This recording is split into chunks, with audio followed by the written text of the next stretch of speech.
I'm the granddaughter of a great man. His name is Woody Guthrie. My father is Arlo.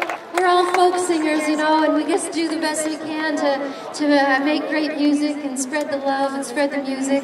And so that's what we're doing here today. And we are so happy to be a part of this campaign. It is so important to us, to this whole nation, and to this whole world. It really is. It's beyond borders. This is my husband. His name is Johnny Irion. Please make him welcome. He's a wonderful songwriter, and we're going to sing a little bit of my grandfather's songs for you. We're going to sing some of our songs. Just have a little bit of fun. Get your guitar going.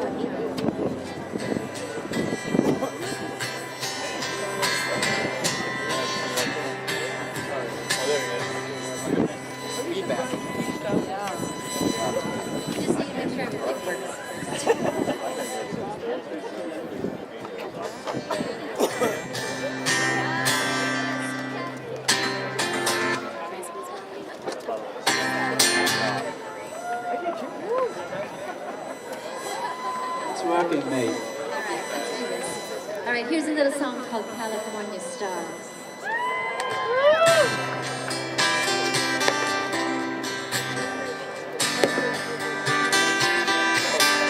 I know this one.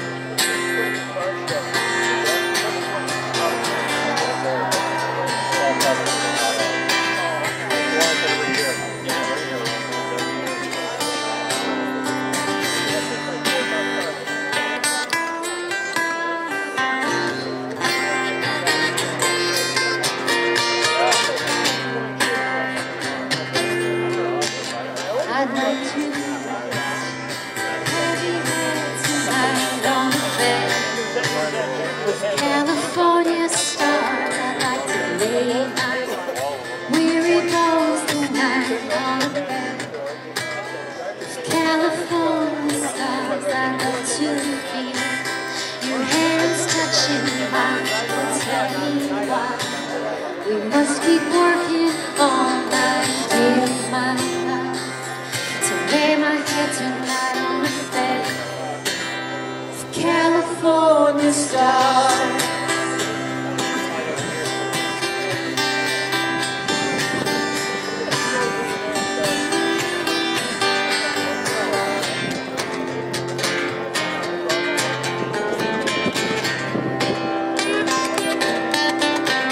I love to dream my troubles all away on a bed. California stars that jump up from my star bed, make another day underneath the night. California stars, they hang like grace on vines that shine and warm your lover's glass. Like friendly wine, I give my life. So dream a dream with you on our bed. California stars.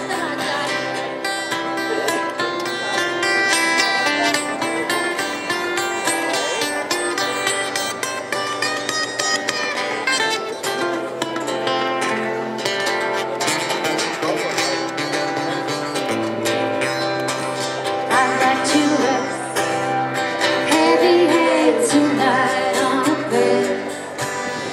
California stars, I'd like to lay my weary bones tonight on a bed.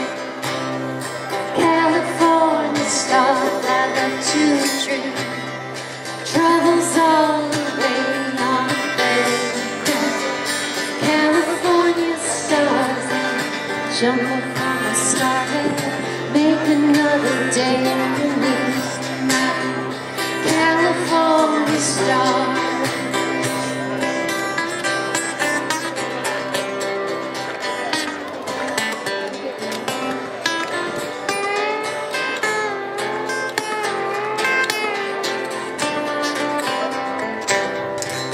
Dream a dream with you. Dream a dream with you. Dream a dream with you.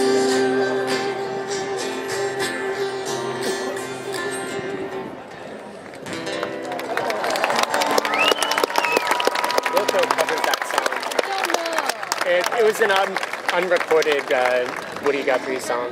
That was a I believe. song written by, well, the words were written by Sara Lee's grandpa, Woody Guthrie, and our good friends Wilco put the music to it. Also, we're here representing the thousands and thousands of farm workers in the state of California.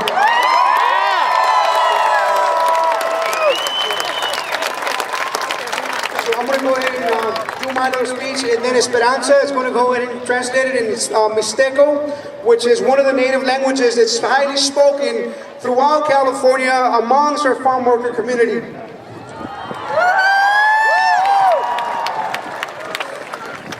Hola, soy Pedro Reyes, un indígena zapoteco de Oaxaca, México.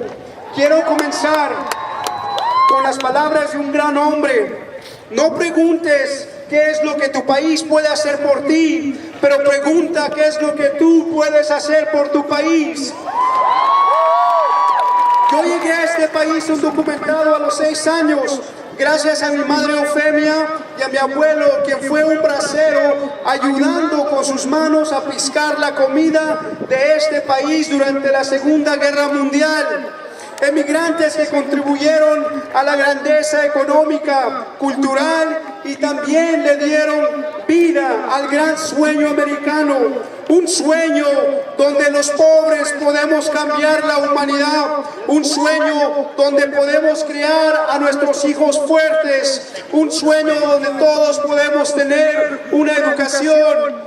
Pero también este sueño se ha convertido en una pesadilla para miles de familias, gente que trabaja en nuestros campos, gente que está esclavizada y explotada por muchas razones, familias que no tienen cuidado médico, salarios dignos, que primero trabajan 10 horas para después recibir overtime. Mujeres embarazadas que trabajan en el campo infestados de pesticidas, gente que es inmediatamente despedida y amenazada por exigir sus derechos laborales, gente que no tiene un derecho de sindicalizarse, gente que trabaja con nuestra comida. Lo más valioso para nuestra existencia es la más abusada por los agricultores millonarios. Hoy todos nosotros, todos los que ya no queremos vivir en un mundo donde los empresarios millonarios quieren dominar, hoy nosotros podemos lograr un gran cambio para toda la humanidad. Hoy podemos votar y detener las guerras sucias. Hoy podemos pararnos juntos como seres humanos y dejarle un legado a nuestras criaturas de cuidar nuestro planeta.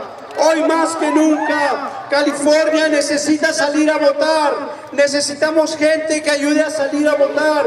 Junio 3 a junio 7 estaremos pasando la información en nuestra página de Facebook. Se llama Santa María Orchid Feels the Burn 2016. Para que salgan a votar. Finalmente me gustaría despedirme con las palabras de una canción de una de nuestras cantantes locales de Santa María, Jolene Lutt. Dicen sus palabras: detén tus sueños, no importa cómo parezca, un nuevo día está en nosotros. Si solamente lo creemos, salgan y hagan lo posible, sean el cambio. Encuentra la curación, un solo mundo, una sola vida, un solo amor, un solo mundo, una sola vida, un solo amor. Sé el cambio que quieres ver. Y muchas gracias a los voluntarios a través del mundo que están ayudando, y a nuestra gente, a los millones de campesinos que hoy no están aquí, pero están piscando nuestra comida, a todos los trabajadores indocumentados del campo, 1.000.000 de gracias.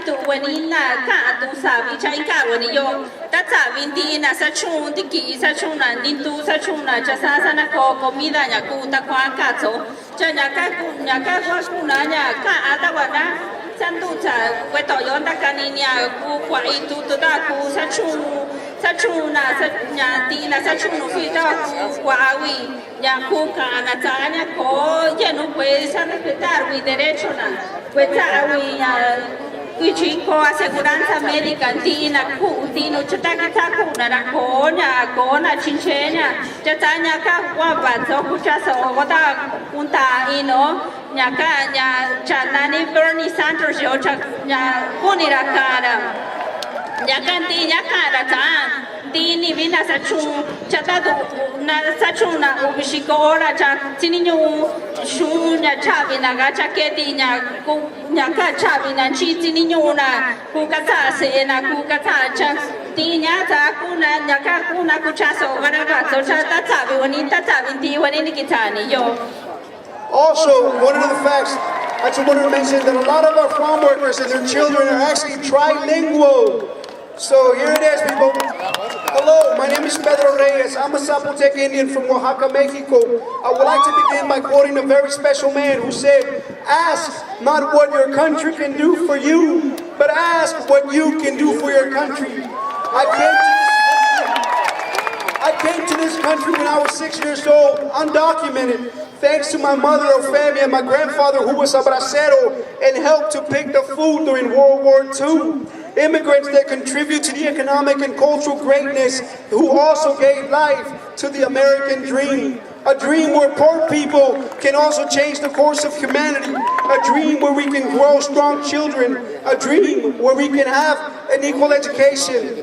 But this same dream has also turned into a nightmare for millions of families. People who work in our fields, people who are enslaved and exploited for various reasons, families that don't have health care, decent salaries, people that have to work 10 hours before they actually get any calm time. Also, we're talking about pregnant women that are working in the fields that are infested with pesticides, people who are forbidden to unionize, people who work with our food, people who pick our food, and it's the most precious and valuable thing for our own existence. It is the most people that's abused through the agricultural multi-billionaires. Today, all of us who no longer want to live in a world where corporations want to dominate us, today all of us can create a great positive change for all of humanity. Today we can vote and stop the dirty wars. Today we can stand together as human beings and leave a legacy to our children to care for our planet. Today, more than ever, California needs to come out and vote. We need people to get out the vote. Check out our Santa Maria/Orchid for Bernie 2016 face group to find out how you can come out and help. We need people to come out June 3rd to the June 7th. Please come out. Finally, I want to share some of the words of one of our own grown musicians native to Santa Maria, Jolene Lutz. She said in her song, "Hold on to your dream no matter how it seems. And it's a new day. A new day is upon us. If only we believe. Go out and make it happen. Be the change. Find a cure. One world, one life, one love. One world, one life, one love. Be the change that you want to see in the world."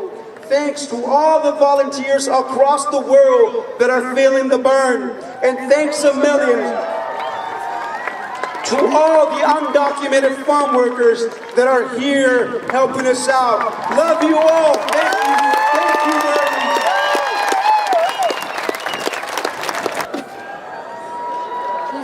I know you guys are so excited to see Bernie, but it's me again. And for those of you who have just joined us, my name is Sara Guthrie. I'm a folk singer and an activist, and I believe in this campaign. Every time I hear Bernie speak, I really get a sense of hope. Like true hope. Like we can really do it. He speaks about the very things that I care about. Wellness, which means taking Monsanto out of the picture. Education for everyone, no matter how much money you have.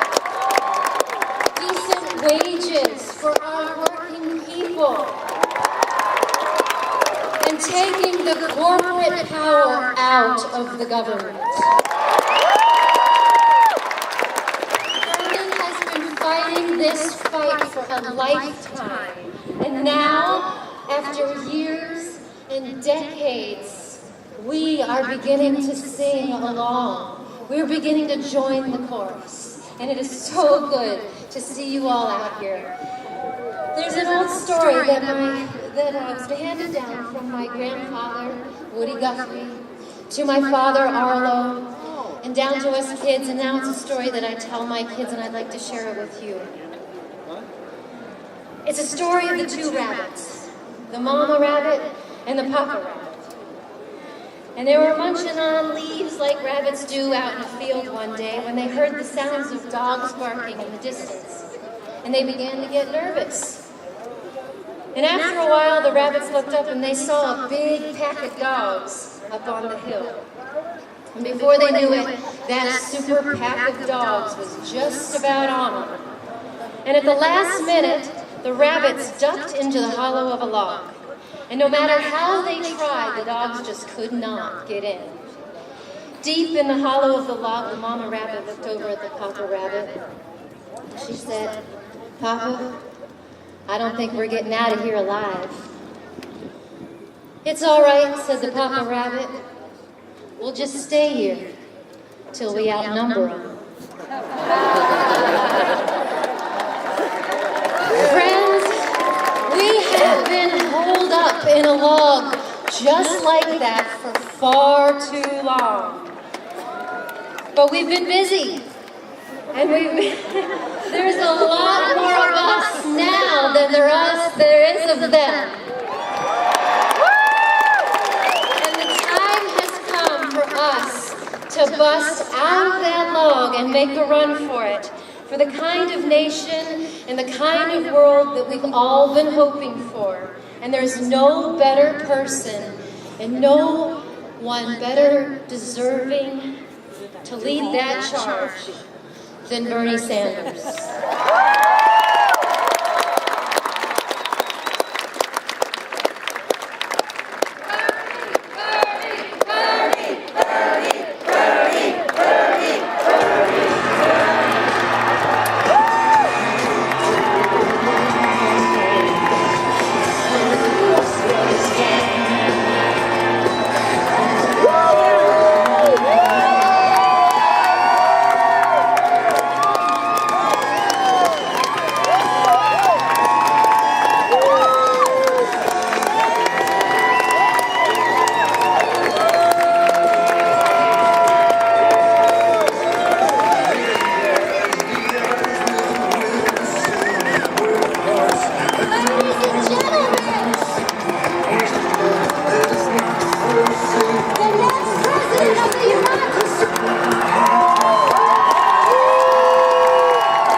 Let me begin by thanking Sara Guthrie and Johnny Irion. And let me say, does everybody here know who Arlo Guthrie is? Everybody here know who Woody Guthrie is? Well, you know, 50 years ago, Woody Guthrie wrote some of the best music this country has ever seen. And what he talked about is poverty in the midst of plenty. He talked about farm workers who are being exploited. Sad to say, not all that much has changed in that direction in the last 50 years. So I want to thank Sara Lee for her music and her words of wisdom, and I want to thank mostly all of you for coming out here on this beautiful afternoon.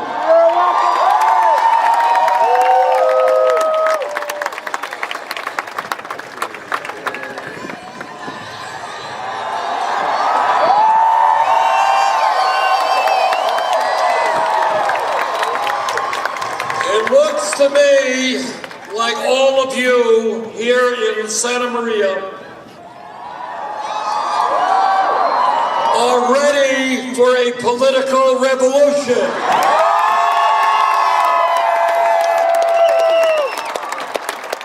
It looks to me like you want a government that represents all of us and not just the 1%.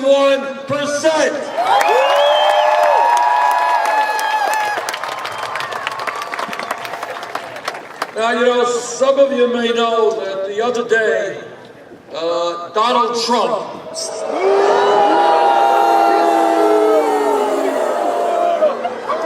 Mr. Trump said that, yes, he was willing to have a debate with me. But then he changed his mind and he said, no, I don't want to have a debate. Then he changed his mind again. He said, yeah, I'll have a debate. Then he changed his mind again. He said, no, I don't want to have a debate. So I hope that he will change his mind again and have the guts to stand up and have a debate.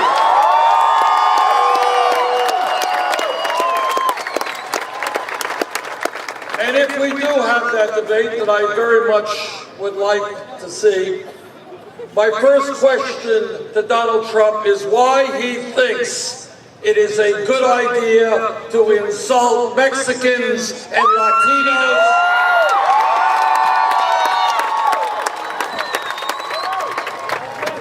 and Muslims and women and veterans and African Americans. You know, my father came to this country at the age of 17 from Poland without a nickel in his pocket. And what I have learned in my life is that the greatest strength of this country, unparalleled in the world, is our diversity. We are a stronger people because we have folks coming from all over the world. From Europe, from Latin America, from Africa, from all over the world, from Asia. That gives us our strength. And I do not know why Mr. Trump thinks it is a good idea to try to divide us up. Our goal in this campaign is to bring us together. Because we know that as one people, whether we're black or white or Latino or Asian American or Native American, whether we are straight or gay, male or female, we know that when we stand together, there is nothing that we cannot accomplish.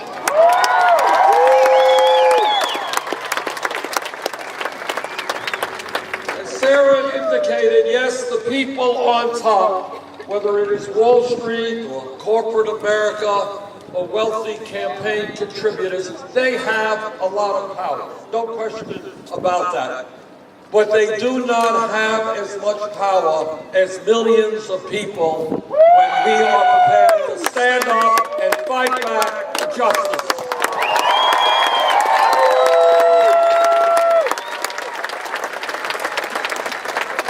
One of the aspects of this campaign that I'm very proud of is that in primary after primary and caucus after caucus, we are winning the votes by very significant majorities of young people.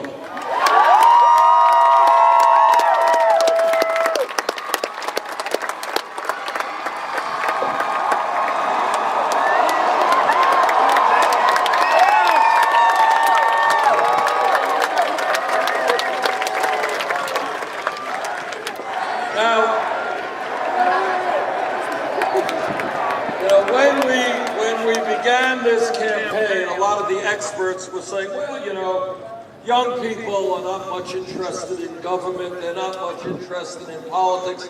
They're busy with their video games or their partying. Well, it turns out that young people understand that they are the future of America.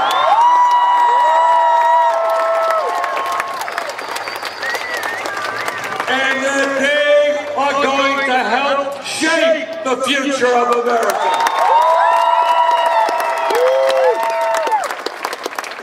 And what that means, and it is really gratifying and exciting, what it means is that our vision of a nation based on social justice, economic justice, racial justice, environmental justice, that vision is the vision for the future of America.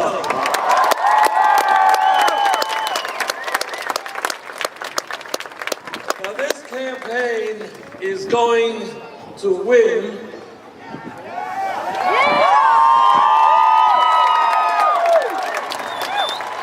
because we are talking about the real issues that are impacting the lives of the American people. Now, up until now, to everybody's surprise, we have won primaries and caucuses in 20 states all over this country. And on June 7th, there is going to be the most important primary.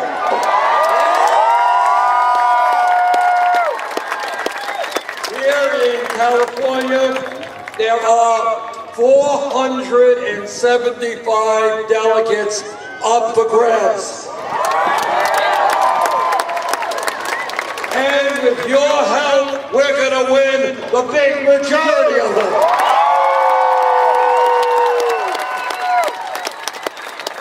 And we're going to do well in the other states up on June 7th, and that means after June 14th primary in Washington, D.C., we're going to go marching in to the Democratic Convention with a great deal of momentum.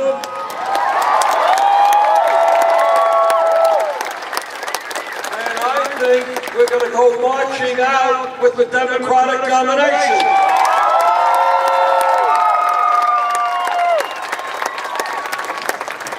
And if we get the Democratic nomination, Mr. Trump is going to lose and lose big.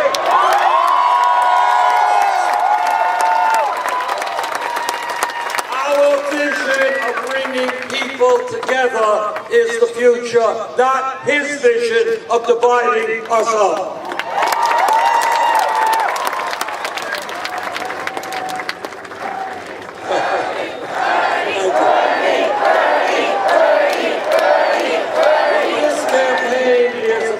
Is asking each and every one of you to think outside of the box, outside of the status quo.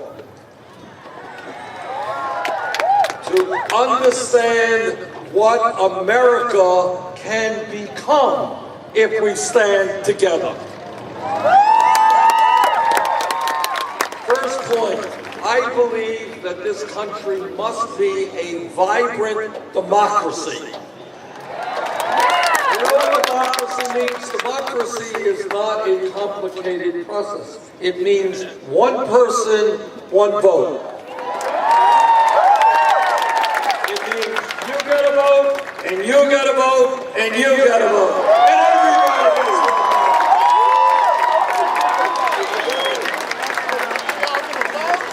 But here is what it does not mean. It does not mean that the Koch brothers and a handful of billionaires does not mean that a handful of billionaires should be able to buy elections. That's not democracy. You know what that is? That is called oligarchy.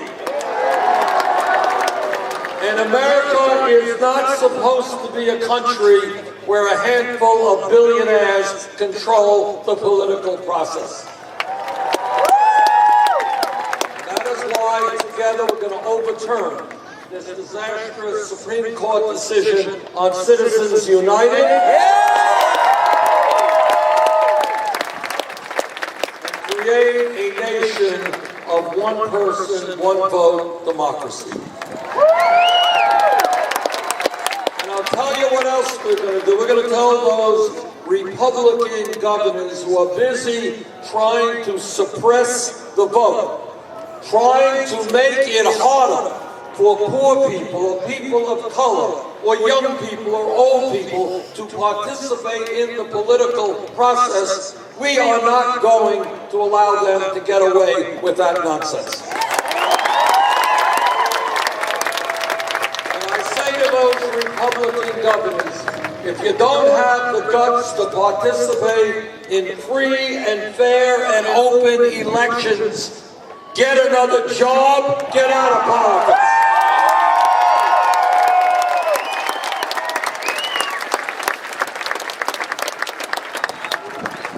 But it is not only ending a corrupt campaign finance system and creating a situation where America has the highest voter turnout rate of any major country and not the lowest. It is also about dealing with a rigged economy. A rigged economy is when the top 0.1% owns almost as much wealth as the bottom 90%. A rigged economy is when the 20 wealthiest people own more wealth than the bottom 150 million Americans. A rigged economy is when one family, the Walton family of Walmart, one family owns more wealth than the bottom 42% of the American people. And a rigged economy is when the Walton family pays its workers wages that are so low that many of those workers are forced to go on food stamps and Medicaid. And you know who pays higher taxes in order to help the Walmart employees? You do. Well, in America, the middle class should not be having to subsidize the wealthiest family in this country. So I say to the Walton family, the wealthiest family, get off of welfare. Pay workers a living wage. But a rigged economy is also about families all over California and in Vermont having to work 2 or 3 jobs just to bring in enough income to take care of the family. A rigged economy is when a single mother has to go out and work and make $10 an hour and not bring in enough income to provide security and dignity for her children. A rigged economy is when a 50-year-old worker goes to work one day and finds out that his plant is being shut down and moving to China. A rigged economy is an economy in which the United States, in our country, our people work the longest hours of any people in the industrialized world, where there are jobs out there, advertised jobs, that provide no vacation time at all. That's a rigged economy. A rigged economy is when CEOs make $40, $50 million a year, and then they're busy trying to cut the wages and health benefits and pensions of their workers. Our job is to create an economy that works for all of us, not just the 1%.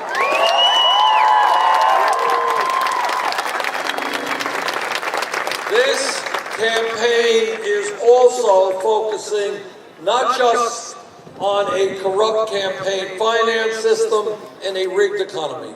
We are also going to transform a broken criminal justice system.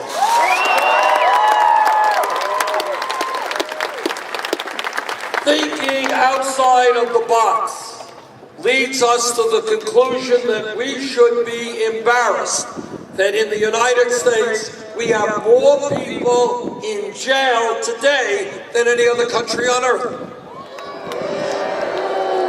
China is 4 times our size. We have more people in jail than China. We are spending $80 billion a year to lock up 2.2 million Americans. So we are going to end that international embarrassment.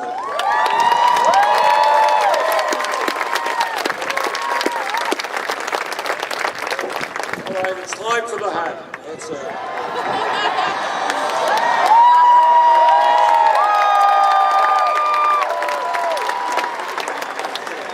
All right. You think I can make the football team here now? All right, this is what we have to do with criminal justice. Number one, we have to ask ourselves, why does it happen that so many people end up in jail? And that takes us to a very important point. There are communities all over this country, in inner cities and in rural America, where youth unemployment is 30, 40, 50%. In other words, you got kids who graduate high school, but they can't go out and get a job. And they're hanging out on street corners, and when kids hang out on street corners with nothing productive to do, bad things happen. So what I think we should be doing is investing in our young people in jobs and education, not in jails and incarceration. I'm tired of seeing more and more jails being built in California and all over this country. We need to make sure that our young people have meaningful work or they are in school, not behind bars.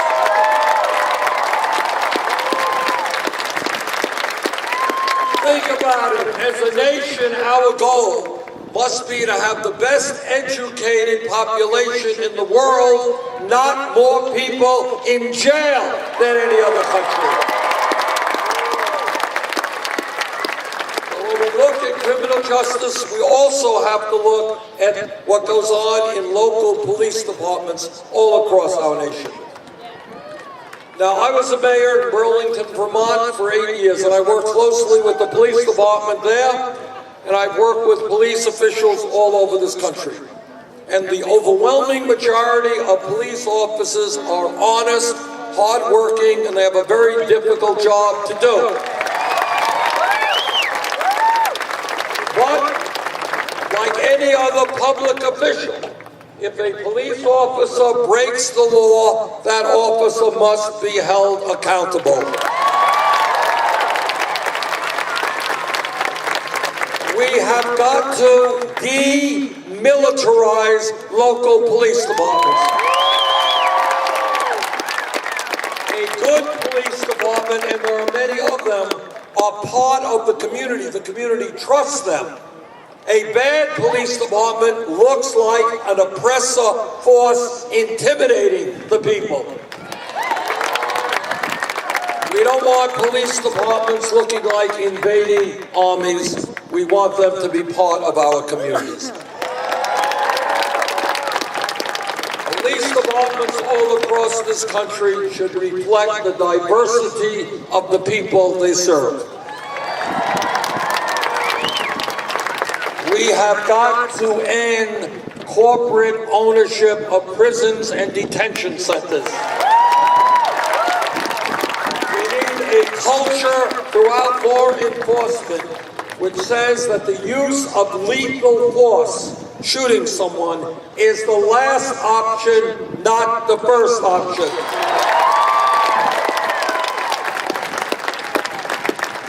We have got to take a new look at the so-called war on drugs. the last 30 years, millions of Americans have received police records for possession of marijuana. This becomes a very serious issue if you are a kid of 19 going into a job interview and your employer says, well, tell me, have you ever been arrested? And the kid says, yeah, I have. Well, that kid may not get that job. This is a serious issue. It is also a racial issue.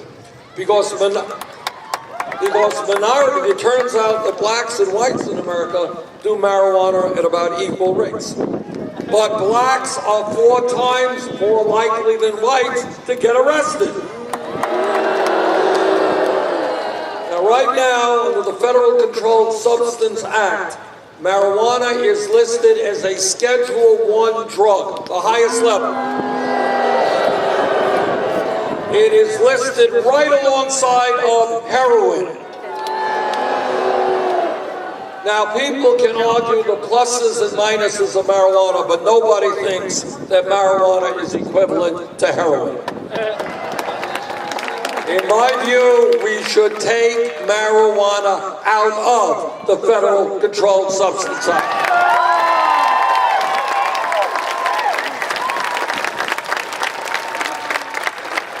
Now, all of you know that whether or not marijuana becomes legal is a state issue, not a federal issue.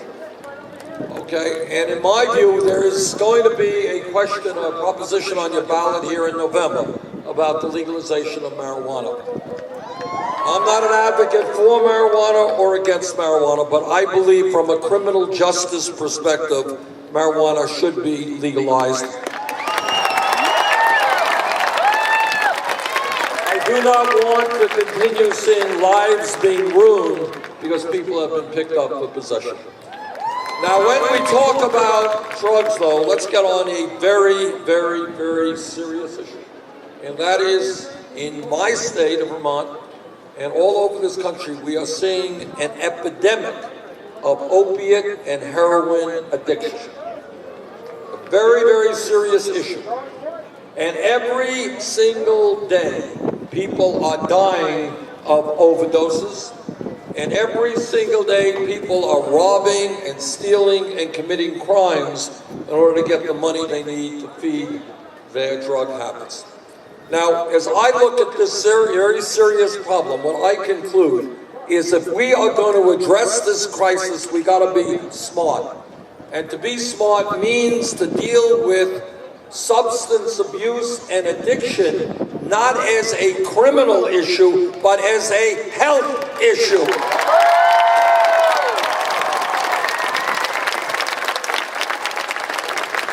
And that means that we need a revolution in terms of mental health treatment in America.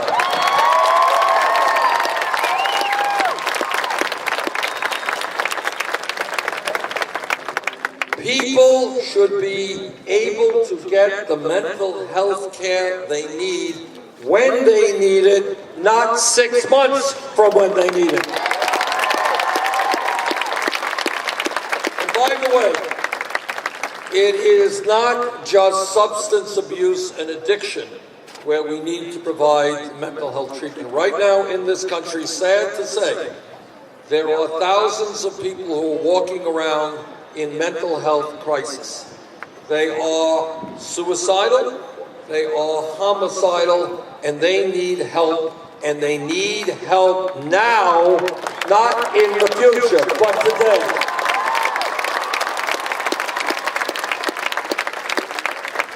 This campaign does not spend its time hustling money from billionaire campaign contributors. And I am very proud that we have received more individual campaign contributions, almost 8 million. 8 million individual contributions. Anybody know the average amount? $27. And what that is about is an extraordinary statement which says that in America you can run a winning national campaign without asking the wealthy and the powerful for their money.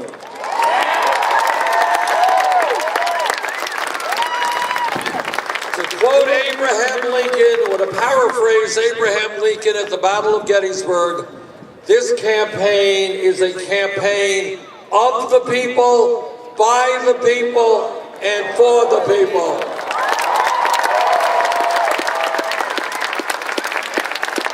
Well, we have over 2 million campaign contributors, $27 on average. Secretary Clinton raises money a very different way. She has a number of super PACs, gets a whole lot of money from Wall Street and other special interests. We don't want Wall Street's money. We don't represent Wall Street. We'll stick with the working families of this country. This campaign is listening to working people, and what they are telling me from coast to coast is you can't get by on $9 or $10 an hour. So let's be honest and acknowledge that the federal minimum wage of $7.25 an hour is a starvation wage. It needs to be raised to a living wage. Nobody who lives in America and works 40 or 50 hours should be living in poverty. And that is why we're going to raise the minimum wage to $15 an hour.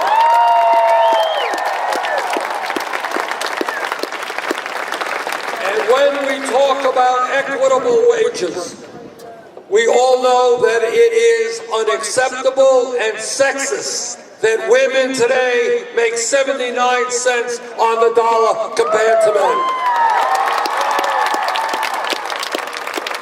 The women of America want the whole damn dollar, and they're right.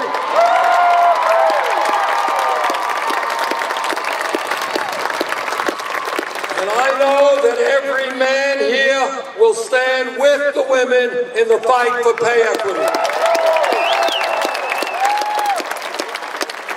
Now, once a month, there is a report that comes out from the federal government. That report gives you the unemployment rate. And on the front pages of newspapers, it says unemployment is 5%. Anybody believe that? You're right, it is not 5%, because there's another report that comes out. And that report, which doesn't get a lot of attention, says that if you include those people who have given up looking for work, or people who are working part-time when they want to work full-time, real unemployment is close to 10%, and there are communities all over this country where that number is much higher. In my view, we need a massive federal jobs program to put Americans back to work at good wages. I was in Flint, Michigan several months ago and talked to mothers whose kids were poisoned by lead in the water. Right? And we have bad water, serious water problems in communities all over this country. We have problems with obsolete wastewater plants. Our bridges are in disrepair. Our roads have enormous potholes. We used to have the best rail system in the world. No longer do. Our levees, our dams, our airports, all in need of real work. If we invest $1 trillion in rebuilding our infrastructure, which we must do, we can create 13 million good-paying jobs.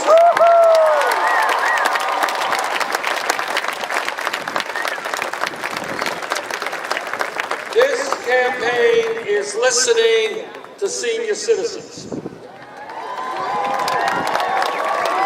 You know, a great country is not judged by the number of millionaires and billionaires it has. It is not judged by the number of nuclear weapons it has. It is not judged by the number of drones it has. It is judged by how it treats the weakest and most vulnerable amongst us. There are millions of seniors in this country trying to get by on $9,000, $10,000, $11,000 a year Social Security. There are many disabled veterans in the same position. In my view, we have got to make sure that all seniors and disabled veterans can live out the years of their lives in security and in dignity. The Republicans in Congress want to cut Social Security. We have bad news for them. We're not going to cut Social Security. We're going to expand Social Security.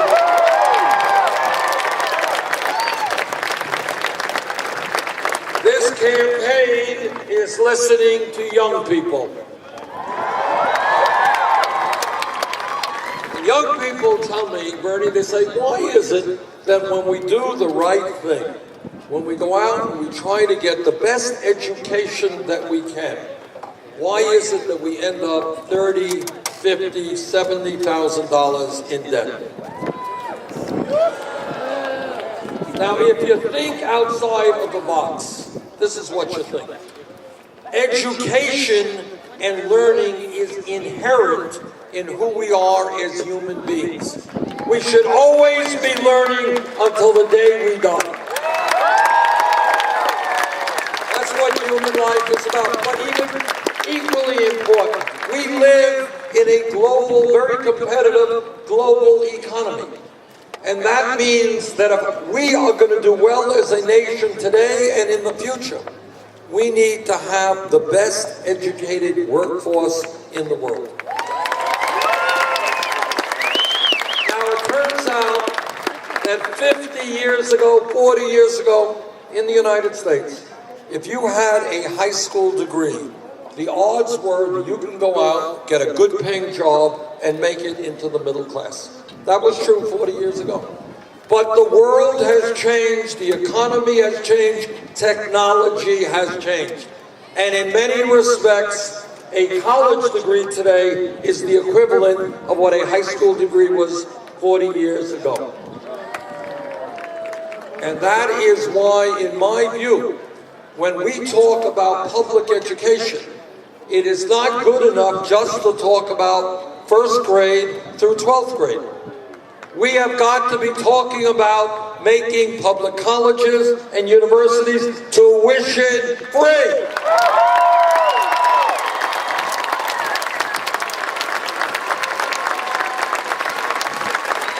Now, does anybody here really think it is a radical idea to make public colleges? No. How much does it cost to go to college in Germany or Scandinavia today? Right, it is free. It is free because those governments and those countries are smart enough to understand that investing in their young people is investing in their future.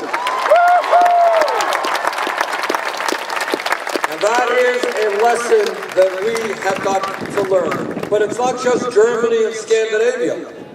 The truth is that 45 years ago here in California, and in states all over this country, tuition at your state universities was virtually free.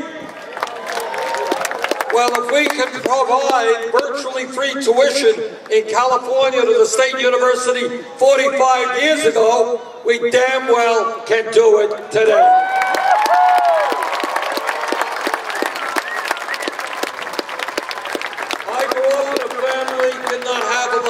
My parents never went to college.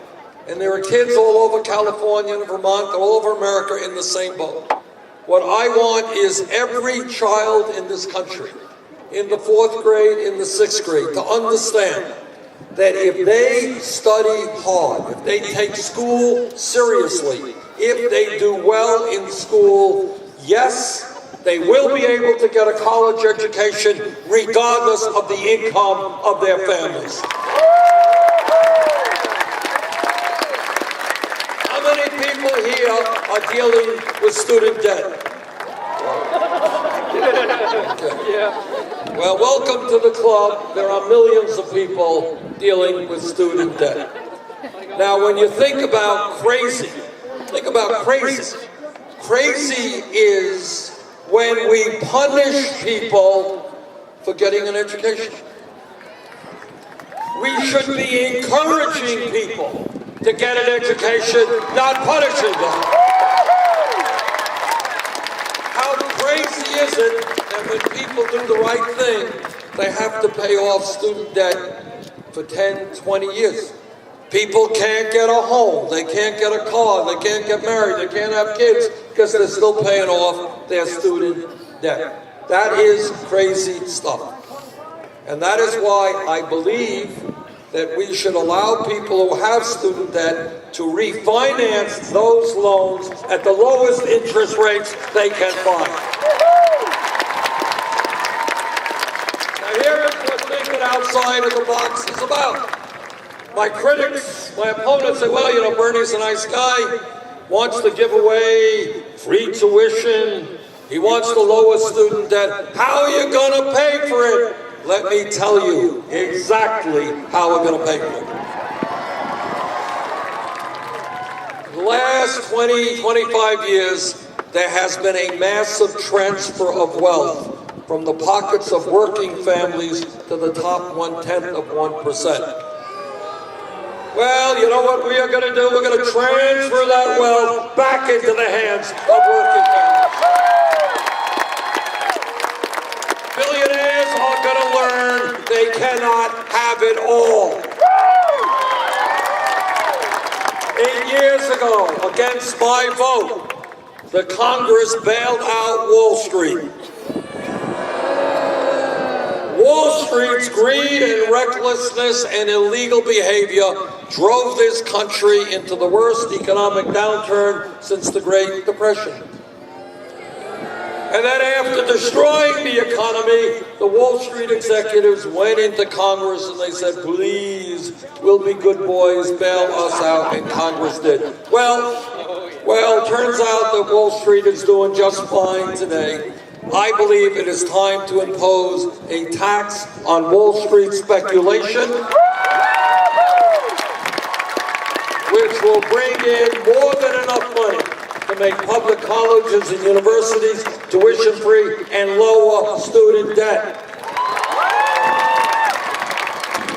This campaign is listening to Latinos. There are 11 million undocumented people in this country. Many of them are living in fear and are living in the shadows, and many of them are being exploited every single day on their jobs. Because if you have no legal rights, your employer can overwork you and can underpay you and can cheat you. And that is why I believe that the time is long overdue for the United States Congress to pass comprehensive immigration reform and a path towards citizenship. Our immigration policy should be to unite families, not divide families. And that is why, in my view, we should end the deportation policies now in existence. And if Congress does not do what it is supposed to do, then I will use the executive powers of the presidency to do all that I can do.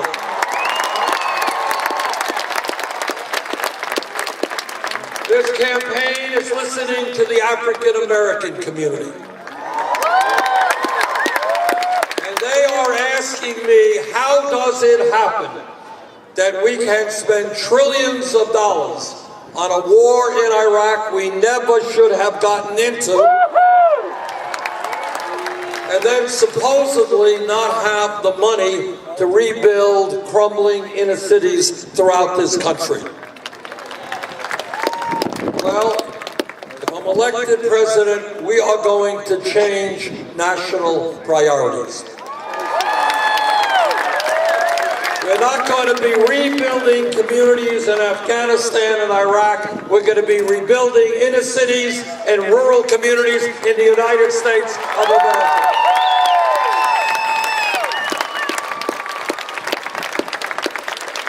I want our kids, whether they're in inner cities, in rural communities, or in the suburbs, to get the best education possible. This campaign is listening to a people whose pain is very rarely heard, and that is the Native American community. Everybody here knows that from way back when, before this country actually became a country, when the first settlers came here, the Native American people were lied to, they were cheated, and treaties they signed were abrogated. And everybody here also knows that we owe the Native American people a debt of gratitude that we can never, ever repay. Some of the very best aspects of our culture, who we are as a people, come from the Native American community. And one lesson, one extraordinarily profound lesson that they have taught us, that we cannot fail to heed, is the fact that as human beings, we are part of nature. We must live with nature, not destroy nature.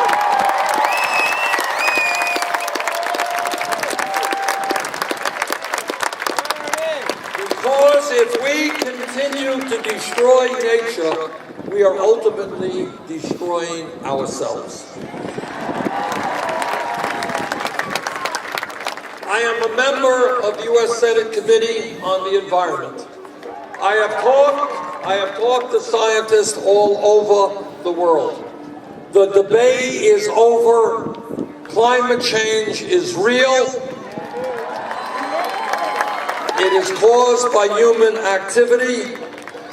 And I don't have to tell the people in California, it is already causing serious damage in the United States and all over the world. My friends, we are custodians of this planet. We are custodians of this planet. We have a moral responsibility to leave this planet in a way that is healthy and habitable for our children and future generations.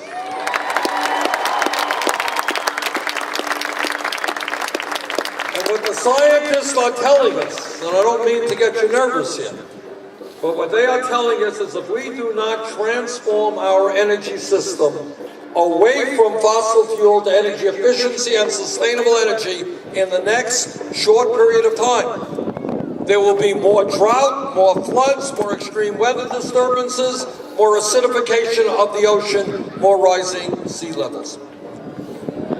Together, we are going to take on the fossil fuel industry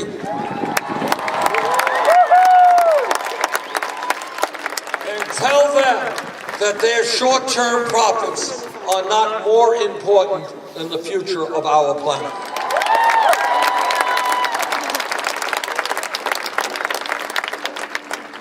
Let me be very upfront and tell you what I have said on many occasions, but which always brings forth criticism. I believe that health care is a right of all people.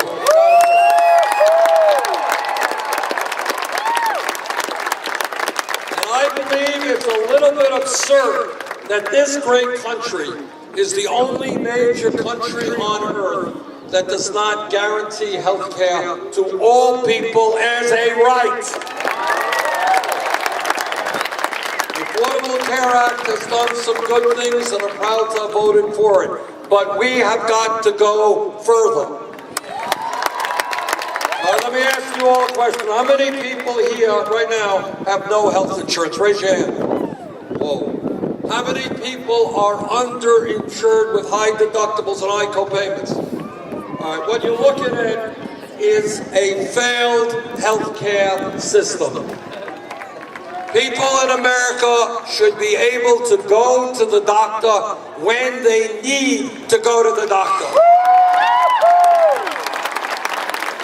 People in America should not get ripped off by the unconscionable greed of the pharmaceutical industry. Today in America, 1 out of 5 people cannot afford to fill a prescription their doctors write. But today in America, in the last year, the 5 largest drug companies made $50 billion in profit.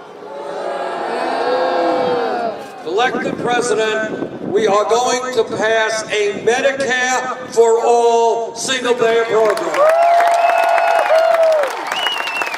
Everyone in this country, young or old, rich or poor, will have comprehensive health care as a right.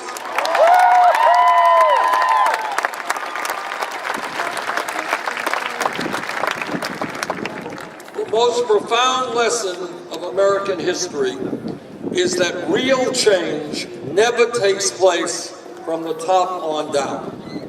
Real change doesn't take place when some president or some guy in Congress says, oh, I think we should do this. Real change always takes place from the bottom on up.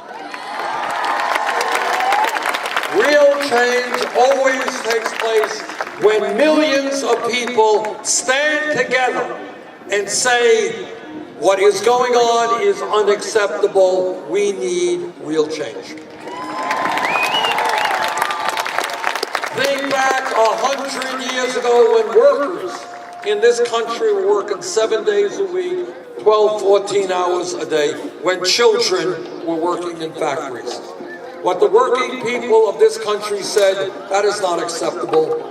Working people are entitled to respect and dignity. We are going to form trade unions to protect our interests. Think back about in the days of slavery, way back when in the abomination of slavery, when African Americans and their allies stood up and fought back and said, the day will come in America when racism and segregation and bigotry will not be a part of our life. We will never know the names of those people who were killed fighting for civil rights, who went to jail, who were beaten, who lost their jobs. Well, but what happened was that millions of people over the years stood up and fought back for human dignity. That's how change occurs. I want you to think, and many children don't know this, tell the kids, that 100 years ago, not a long time ago from an historical perspective, women in America 100 years ago did not have the right to vote, could not go out and get the education or jobs they wanted. But women said, sorry, you are not going to treat us as second-class citizens. And women, and you got to appreciate the culture. The culture of the time was that the function of a woman was to stay home and have babies. That was a job. But women and their male allies, women said, you will not define us, we will define ourselves. And women stood up and they fought back. They went on hunger strikes, they were arrested, and some died in the struggle to make certain that in America, women will not be second-class citizens. Think back 10 years ago, no time at all. Somebody here would have jumped up and say, Bernie, I think the time will come in 2015 when gay marriage will be made legal in America.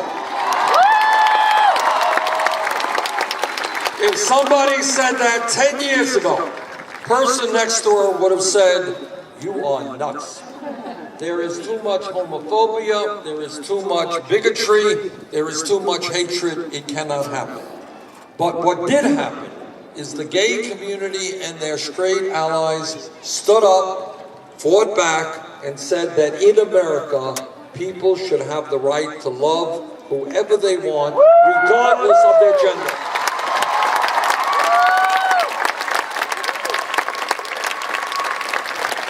If we were here 5 years ago, somebody jumps up and says, "You know, Bernie, there's $7.25 federal minimum wage, it's a starvation wage, we got to raise it to $15 an hour." Person next to him would have said, $15 an hour, you're nuts. You want to more than double the minimum wage. You're dreaming, you're an extremist, you're radical, you're crazy. Can't happen. But you know what happened? Very brave and courageous people in the fast food industry, the people who work at McDonald's and Burger King and Wendy's, they went out on strike. And they told their communities and they told the world, they cannot make it, they cannot live on $7.25 an hour. And then what happened? Up in Seattle, Washington, they raised the minimum wage to $15 an hour. San Francisco and Los Angeles, $15 an hour.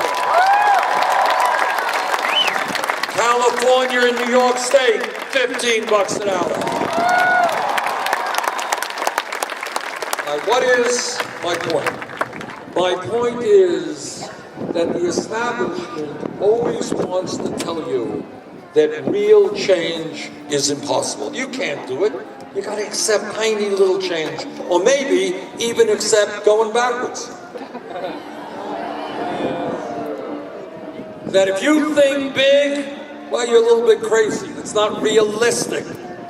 But this is what's happening all across this country. People are looking at the status quo in America today, and they're saying, why is it that I am working longer hours for lower wages?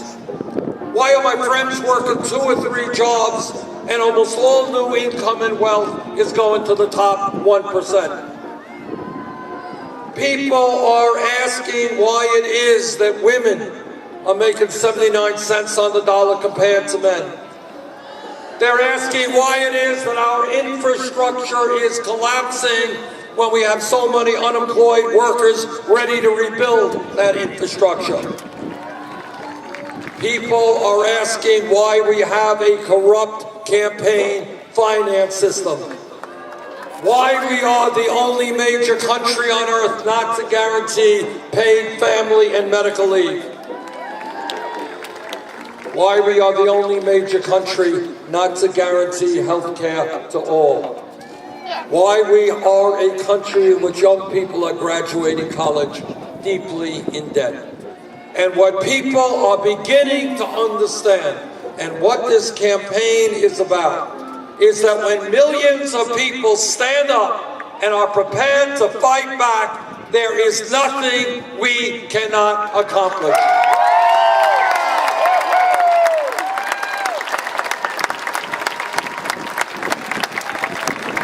And people now are demanding that we have a government that represents all of us, not just a handful of wealthy campaign contributors. And that is what this campaign is all about. Now, on June 7th, there will be the most important primary in this whole nominating process. And what I have learned throughout this campaign is when there is a large voter turnout, we win. So I'm asking all of you to vote. Vote now by mail or vote on June 7th. Let us have the largest voter turnout in California Democratic primary history. And let this great state this progressive state, go on record as saying California will help lead us into the political revolution.